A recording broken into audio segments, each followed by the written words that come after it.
Halo, selamat datang kembali di YouTube channel HSI Consulting. Di kesempatan kali ini kita akan membahas mengenai tips jitu UMKM yang taat pajak.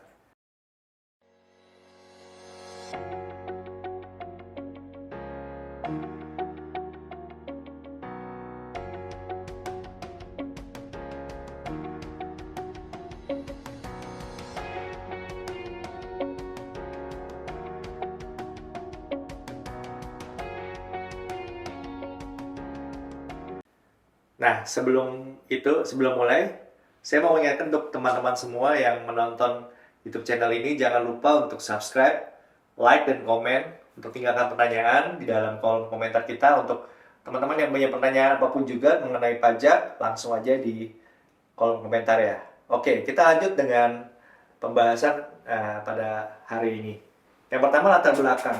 Sebenarnya teman-teman tahu nggak sih UMKM itu singkatan dari apa? Mungkin banyak yang tahu bahwa UMKM, usaha mikro, usaha kecil atau dan lain sebagainya. Tapi di sini istilah UMKM sendiri pertama kali muncul pada tahun 2000-an. Berasal dari kebijakan pemerintah Republik Indonesia dalam rangka memperkuat sektor ekonomi kecil dan menengah. Nah, di masa itu teman-teman, sektor UMKM dianggap memiliki potensi yang besar untuk meningkatkan pertumbuhan ekonomi kita, menciptakan lapangan kerja dan mengurangi kesenjangan sosial ekonomi. Nah, berlanjut pada tahun 2005, pemerintah kita melalui Kementerian Koperasi dan UMKM mengeluarkan Peraturan Menteri Koperasi dan UMKM nomor 2 tahun 2005 tentang klasifikasi usaha mikro, kecil, dan menengah.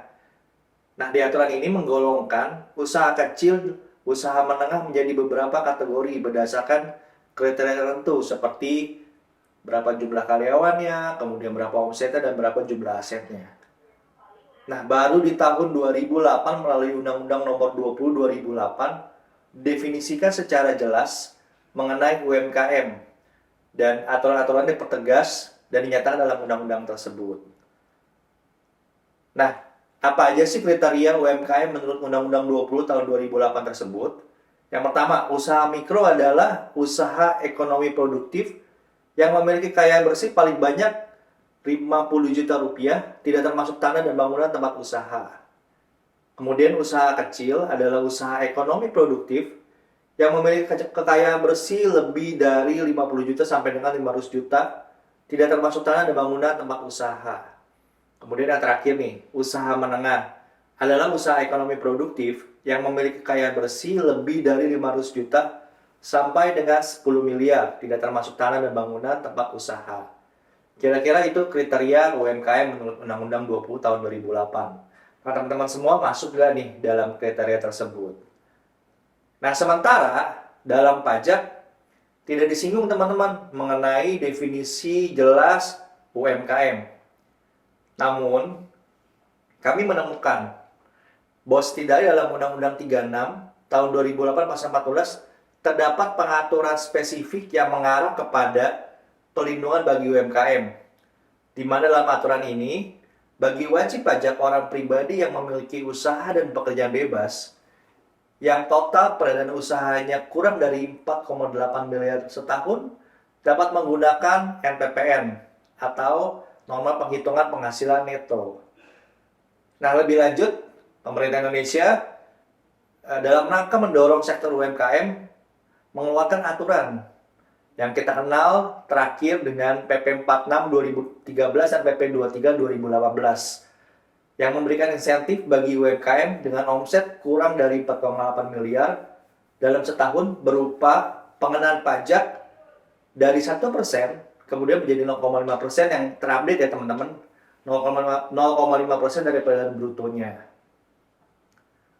Nah, kemudian teman-teman mungkin bertanya nih, kalau saya memiliki UMKM, saya harus gimana nih? Apakah sebagai orang pribadi aja, ataukah saya harus mendirikan badan usaha? Nah, berikut ini kami akan memberikan sedikit gambaran mengenai perpajakan bagi UMKM, baik ketika teman-teman memilih untuk menjadi atau mendirikan badan usaha, maupun ketika teman-teman memilih untuk melaporkan pajak dari usaha tersebut dalam SPT pribadi teman-teman. Yang pertama adalah pajak bagi wajib pajak orang pribadi. Nah, buat teman-teman yang memilih untuk eh, mengakui atau melaporkan aktivitas usahanya ke dalam SPT pribadi teman-teman, ada beberapa hal yang perlu diperhatikan. Nah, yang pertama, teman-teman bisa eh, memilih beberapa aspek perpajakan. Yang pertama, teman-teman harus melihat bahwa omset setahun itu harus kurang dari 4,8 miliar untuk dapat dikenai pajak berdasarkan yang pertama, PP 23 tahun 2018 dengan tarif 0,5% dikali dengan penghasilan bruto. Nah, ini teman-teman berlaku sampai dengan 7 tahun sejak tahun 2018 atau bagi yang baru mendaftarkan NPWP-nya dihitung 7 tahun dari sejak tanggal pendaftaran. Kemudian yang kedua, teman-teman juga bisa memilih menggunakan norma penghitungan penghasilan neto seperti yang disebutkan di awal, di mana diwajibkan untuk memberitahukan terlebih dahulu kepada Dirjen Pajak maksimal 3 bulan pertama dari tahun pajak yang bersangkutan. Dan teman-teman yang memilih untuk menggunakan NPPN ini wajib menyelenggarakan pencatatan. Atau yang ketiga nih, kita juga bisa memilih PPh pasal 17 progresif bagi wajib pajak yang menggunakan pembukuan. Sedikit catatan buat teman-teman yang memilih sebagai wajib pajak orang pribadi yang menggunakan PP 23 tahun 2018, PP ini tidak bisa digunakan bagi orang pribadi yang melakukan pekerjaan bebas seperti dokter, arsitek, konsultan, dan lain sebagainya. Nah, saya punya kabar gembira buat teman-teman semua bahwa sejak dikeluarkannya PP 55, wajib pajak orang pribadi dengan omset sampai dengan 500 juta setahun, pajaknya gratis. Kemudian, kita berlanjut ke bagian kedua bagi teman-teman yang memilih pajak sebagai dengan mendaftarkan usahanya sebagai badan usaha. Ada beberapa nih perlakuan perpajakan yang bisa dipilih. Nah, bagi wajib pajak badan yang melakukan kegiatan usaha di mana omset setahunnya kurang dari 4,8 miliar. Nah, omset ini berlaku untuk teman-teman yang mempunyai cabang juga ya. Jadi omsetnya harus digabung dalam setahun kurang dari 4,8 miliar. Dapat memilih dikenakan pajak berdasarkan yang pertama PP 23 2018 yang tadi dengan tarif 0,5% dikali penghasilan bruto. Ini berlaku terbatas ya, 4 tahun bagi WP badan berbentuk koperasi, CV, firma, BUMDes, dan PT persorangan, dan 3 tahun bagi WP badan berbentuk PT. Dihitung sejak 2018 atau sejak usaha teman-teman terdaftar di KPP. Kemudian yang kedua, bisa juga digunakan PPh pasal 31E dengan tarif per tahun 2022 sebesar 11%. Nah, 11% ini dari mana sih? Dari 22% tarif normalnya dikali dengan 50%. Oke, berikutnya adalah pengecualian bagi teman-teman yang memilih PP 23 tahun 2018.